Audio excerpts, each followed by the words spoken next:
అంబటి రాంబాబుని వాళ్ళ కుటుంబాన్ని పరామర్శించడానికి వెళ్ళినటువంటి జగన్మోహన్ రెడ్డి ప్రధానంగా కొన్ని కీలక వ్యాఖ్యలు చేశారు.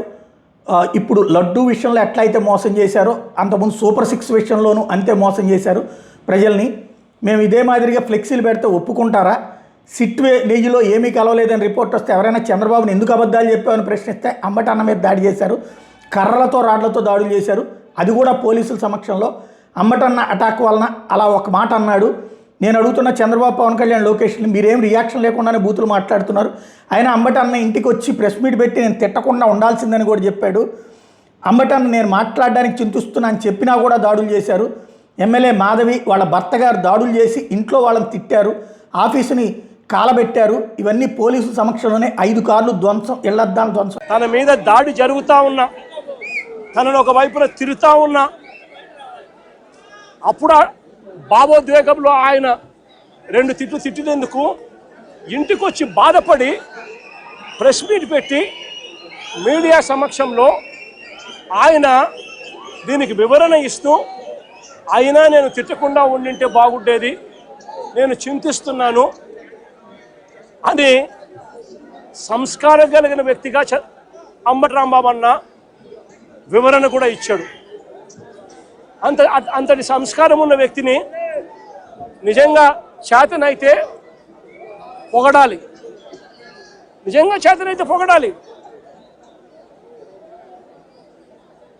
తప్పు చేశాడు, వాళ్ళు చేసిన దానికి, వాళ్ళు తిట్టిన దానికి, వాళ్ళు ఆయన కారు మీద దాడి చేసినప్పుడు జరిగిన భావోద్వేగ పరిణామంలో కూడా ఆయన ఒకవేళ తిట్టింది తప్పే అయితే క్షమాపణ అని చెప్పన్నట్టుగా తాను చింతిస్తూ చెప్పినప్పుడు శాతనైతే తనను చేసిన మంచి పనికి పొగడాలి. కానీ వీళ్ళేం చేశారు? దాన్ని వక్రీకరిస్తూ, దాన్ని ట్విస్ట్ చేస్తూ, ఏకంగా అంబటి రాంబాబును హత్య చేయడానికి,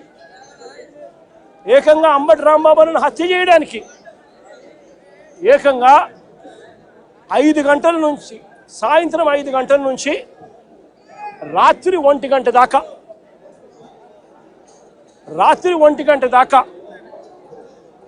సాయంత్రం 5 గంటల నుంచి రాత్రి 1 గంట దాకా సాక్షాత్తు ఈవిడ ఎమ్మెల్యే గల్లా మాధవి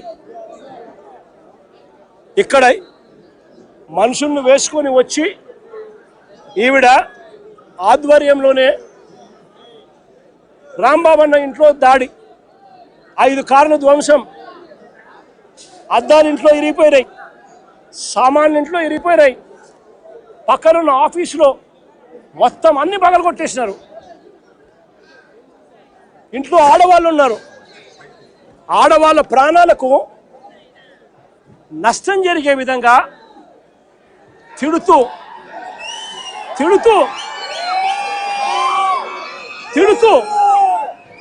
వీళ్ళు వ్యవహరించిన తీరు ఇది. గల్లా మాధవి ఎమ్మెల్యే గారి భర్త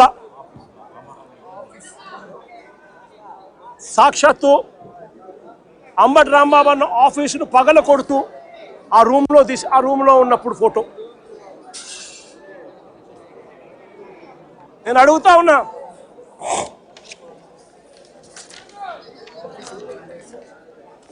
అంబటి రాంబాబు అన్న ఆఫీసును కాలుస్తా ఉన్న ఫోటో.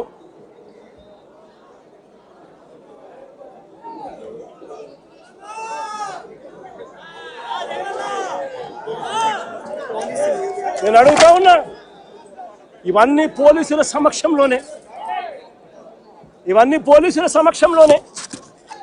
5 గంటల నుంచి ఇవన్నీ జరుగుతూ ఉంటే, 5 గంటల నుంచి రాత్రి 1 గంట దాకా ఇవన్నీ జరుగుతూ ఉంటే పోలీసుల సమక్షంలోనే 5 కార్లు ధ్వంసం చేశారు, ఇల్లు మొత్తం, ఆఫీసు మొత్తం తగలబెట్టారు, ఆఫీసులో సామాన్లన్నీ విరగొట్టారు, ఇంట్లో ఉన్న అద్దాలన్నీ పగలగొట్టారు, ఇంట్లో ఆడోళ్ళు ఉండాలని కూడా చూడుకోకుండా ఏకంగా ఇంట్లోకి వచ్చే కార్యక్రమం చేశారు పోలీసుల సమక్షంలోనే. మరి నేను అడుగుతా ఉన్నా, ఇది హత్యాయత్నం కాదా అని అడుగుతా ఉన్నా. ఇది ఆర్సన్ కాదా అని అడుగుతా ఉన్నా. మరి పోలీసులు దగ్గరుండి ఈ కాన్స్పిరసీలో భాగం కాదా అని అడుగుతా ఉన్నాను. ఇదే పోలీసులు బాధ్యత వహించాల్సిన ఇదే పోలీసులు బాధ్యత తీసుకొని ఉంటే ఈ మాదిరిగా జరిగి ఉండేదే అని అడుగుతా ఉన్నా. ఇక్కడ నుంచి ఎంత దూరంలో ఉందండి డీజీపీ ఆఫీసు? ఇక్కడ నుంచి ఎంత దూరంలో ఉందండి ఎస్పీ ఆఫీసు? ఏకంగా గుంటూరు సిటీలో, గుంటూరు నగరంలో ఎస్పీ ఆఫీసు, ఎస్పీ ఇల్లు ఇక్కడ నుంచి కూతపేట దూరంలో ఉంది. ఎంతమంది డిఎస్పీలు లేరు, ఎంతమంది సిఐలు లేరు. డీజీపీ ఆఫీసు ఇక్కడ మంగళగిరిలో ఉంది, ఇక్కడ నుంచి కూతపేట దూరంలో మంగళగిరి, అక్కడ బెటాలియన్ ఉంది. కనీసము ఈ పోలీసులు ఫోన్ చేస్తే కూడా రెస్పాన్స్ లేరు. మా పార్టీ నుంచి బొత్స సత్యనారాయణ ఇలాంటి సీనియర్ నాయకులు ఇంటెలిజెన్స్ డీజీకి చీఫ్ సెక్రటరీకి ఇలాంటి పెద్ద పెద్ద ఎస్పీకి ఐజీకి ఇలాంటి అందరి ఆఫీసర్లకు ఫోన్లు కొడితే కనీసం ఫోన్లు కూడా ఎత్తరు. కాన్స్పిరసీలో భాగం కాదా ఇది అని అడుగుతా ఉన్నాను. 5 గంటల నుంచి సాయంత్రం 5 గంటల నుంచి 1 గంట దాకా 5 కార్లు పగలు కొడుతున్నారు. ఆఫీసులు తగలబెడతా ఉన్నారు. ఇంట్లో అద్దాలు పగలు కొట్టారు, ఇంట్లో చొచ్చుకొని పోయినారు, ఆఫీసులో సామాన్లన్నీ ఎరగొట్టారు. ఇంట్లో ఆడోళ్ళను ఉన్నారని కూడా చూడకుండా చేసిన పని. నేను అడుగుతా ఉన్నా, ఇది ధర్మమేనా అని అడుగుతా ఉన్నా, ఇది న్యాయమేనా అని అడుగుతా ఉన్నా. ఇంతటితో ఆగిపోలా. రాంబాబన్నను 10:30కి అరెస్ట్ చేస్తారు. రాంబాబన్నను 10:30కి అరెస్ట్ చేస్తారు.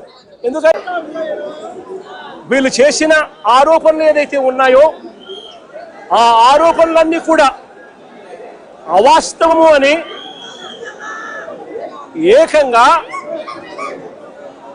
NDDB national dairy development board, NDDB, NDRI national development research institute, ఈ రెండు కూడా కేంద్రానికి సంబంధించిన ల్యాబులు. కేంద్రానికి సంబంధించిన ఈ ల్యాబులు